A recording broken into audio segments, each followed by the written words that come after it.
Hi friends, இன்றைக்கி நம்ம சேனலில் பார்த்தீங்கன்னா சூப்பரான மோட்டிச்சூர் லட்டு சூப்பராக வந்து ரெடி பண்ணிடலாம். அதுவும் இந்த தீபாவளிக்கு கண்டிப்பாக வந்து செஞ்சு பாருங்கள்.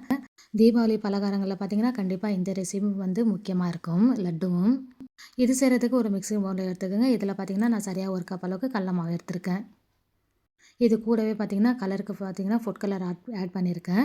இது ஆப்ஷனல் தான், உங்களுக்கு விருப்பம் இருந்தால் சேர்த்துக்கோங்க, அப்படி இல்லைன்னா இதை வந்து ஸ்கிப் பண்ணிக்கோங்க. ஆனால் மோத்திச்சூர் லட்டுனாலே பார்த்தீங்கன்னா கொஞ்சம் கலர்ஃபுல்லாக இருந்தால் தான் நல்லாயிருக்கும். அதனால் பார்த்தீங்கன்னா நான் இன்றைக்கி ஃபுட் கலர் வந்து ஆட் பண்ணியிருக்கேன்.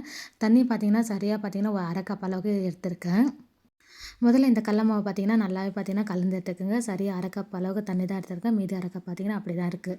இந்த அரை கப் தண்ணியே போதுமானதாக இருந்தது. நல்லா பார்த்தீங்கன்னா இந்த அளவுக்கு வந்து மிக்ஸ் பண்ணி எடுத்துக்கோங்க. மிக்ஸ் பண்ணி எடுத்துகிட்டு சுலபமான முறையில் இந்த மாதிரி வந்து மோத்திச்சூர் லட்டு வந்து செஞ்சு பாருங்கள்.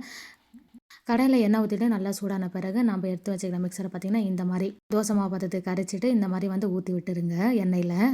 நல்லா பார்த்திங்கன்னா முறுமுறுப்பாக ஆகணுன்ற அவசியம் இல்லை. மாவு பார்த்திங்கன்னா அந்த கடல மாவு பார்த்திங்கன்னா நல்லா வெந்திருந்தாலே போதும்.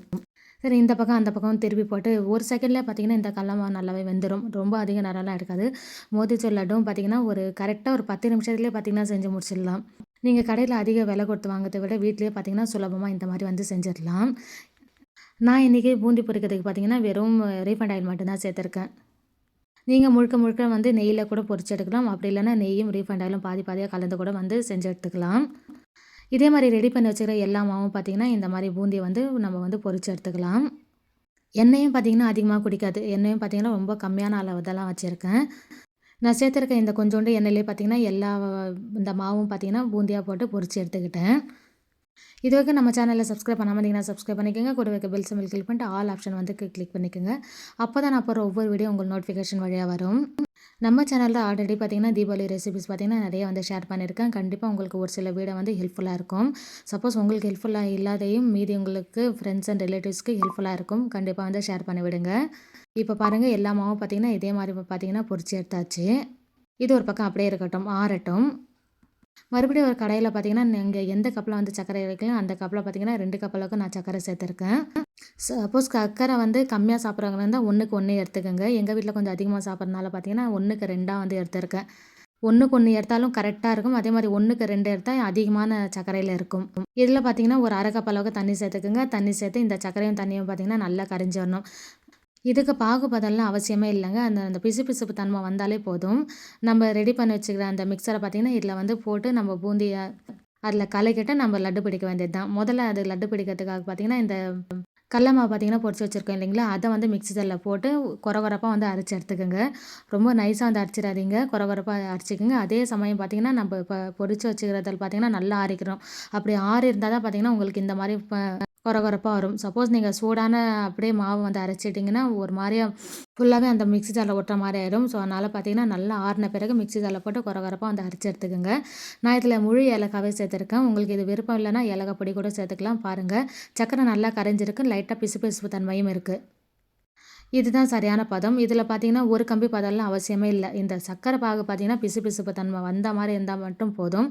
நம்ம ரெடி பண்ணி வச்சுக்கிற அந்த பூந்தி வந்து மிக்ஸி ஜாரில் போட்டு அரைச்சி வச்சுருக்கேன் இல்லைங்களா, அதை வந்து டேரெக்டாக இதில் வந்து சேர்த்துடலாம். சேர்த்துட்டு இந்த சக்கரை பாகு பார்த்திங்கன்னா அந்த பூந்தியில் பார்த்திங்கன்னா நல்லாவே ஊறணும். அது வரைக்கும் ஒரு 10 நிமிஷம் கலந்து கொடுத்துனே இருங்க. ஓரளவுக்கு கெட்டித்தன்மை வந்தோடனே பார்த்திங்கன்னா அடுப்பை வந்து ஆஃப் பண்ணிடலாம். அது வரைக்கும் பார்த்திங்கன்னா அந்த அடுப்பை ஹை ஃப்ளேம்லேயே வச்சு இந்த மாதிரி வந்து கிண்டி கொடுத்துனே இருங்க. நம்ம வெளியெல்லாம் பார்த்திங்கன்னா இந்த மோத்திச்சூர் லட்டு அதிக காசு கொடுத்து வாங்கிறத விட வீட்டிலே இதே மாதிரி வந்து சிம்பிளாக வந்து செஞ்சிடலாம். நான் இதில் கலருக்காக மறுபடியும் கொஞ்சம் போல் ஃபுட் கலர் ஆட் பண்ணியிருக்கேன் இந்த சக்கரை பாகில். இதுவும் ஆப்ஷனல் தான், உங்களுக்கு விருப்பம் இருந்துச்சுன்னா சேர்த்துக்கலாம், அப்படி இல்லைன்னா இதை வந்து ஸ்கிப் பண்ணிவிடுங்க. இப்போ பாருங்கள், இந்த மாவெல்லாம் பார்த்திங்கன்னா அந்த பூந்தி எல்லாம் பார்த்திங்கன்னா இந்த பாகில் நல்லாவே பார்த்திங்கன்னா அப்சர்வ் ஆகி வந்திருக்கு பாருங்கள். இது நல்லாவே ஆறட்டும். ஆறின பிறகு நம்ம லட்டு வந்து பிரிக்க ஆரம்பிச்சிடலாம். இப்போ பாருங்கள், இது நல்லாவே ஆறி இருக்கு பாருங்கள். இதில் பார்த்திங்கன்னா நான் இன்றைக்கி முந்திரி சேர்த்துருக்கேன். முந்திரி பார்த்திங்கன்னா நெய் பொருள்லாம் போட்டு வறுக்கல, அப்படியே தான் பச்சை முந்திரி தான் வந்து சேர்த்துருக்கேன். சேர்த்தது லட்டுகள் வந்து பிடிக்க ஆரம்பிச்சிட வேண்டியது தான். லட்டு செய்கிறது இவ்வளோ பெரிய ஈஸியான வேலையாக நினைப்பீங்க. ரொம்ப ரொம்ப ஈஸியான வேலை தாங்க, ரொம்பவும் சுலபமும் கூட. டக்குன்னு பார்த்தீங்கன்னா செஞ்சு முடிச்சிடலாம். வெளியே கடைகள்லாம் பார்த்திங்கன்னா இந்த மோத்திச்சூர் லட்டுக்காகவே பார்த்திங்கன்னா அதுக்கான தனியாக கரண்டியெல்லாம் வச்சுருப்பாங்க. அதில் வந்து அவங்க போட்டு எடுத்துருவாங்க. ஆனால் வீட்டிலலாம் பார்த்திங்கன்னா அந்த அளவுக்கு ஃபெசிலிட்டிஸ் எல்லாம் இருக்காது. அந்த கரண்டியும் நம்ம பயன்படுத்த முடியாது. அது வாங்கி வச்சா கூட அது நமக்கு வேஸ்ட்டாக தான் போயிடும். அதனால் பார்த்திங்கன்னா இந்த மாதிரி வந்து மோத்திச்சூர் லட்டு வந்து செஞ்சு பாருங்கள். 2த்துக்கும் பார்த்தீங்கன்னா எந்த ஒரு வித்தியாசமும் இருக்காது. பர்ஃபெக்ட்டா அதே மாரி உங்களுக்கு கிடைக்கும். நான் கடைசியா ஒரு 2 டேபிள் ஸ்பூன் அளவுக்கு மட்டும் வந்து நெய் சேர்த்துருக்கேன். லட்டு பிடிக்கும்போது கையிலலாம் வந்து பார்த்தீங்கன்னா ஒட்டாம வரதுக்காக மட்டும் நெய் சேர்த்துருக்கேன். இதுக்கு பதிலா நீங்க மறுபடியும் பார்த்தீங்கன்னா ரீஃபைண்ட் ஆயிலே பார்த்தீங்கன்னா யூஸ் பண்ணிக்கலாம். அவ்வளோதான். இந்த மாரி லட்டு வந்து பிடிச்சு வச்சாலே போதும். நான் எடுத்துருக்க 1/4 கிலோ கடல மாவு பார்த்தீங்கன்னா எனக்கு சரியா 1 1/2 கிலோ அளவுக்கு வந்து லட்டு வந்து கிடைச்சது.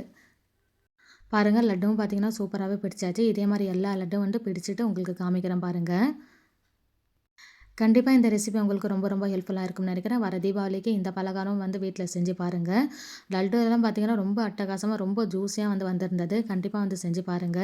நம்ம கடைகள்லாம் வாங்கும்போது எந்த அளவுக்கு லட்டு எல்லாம் நல்லா சாஃப்ட்டா, ஜூஸியா இருக்குமோ அதே மாரி வந்து வந்திருந்தது.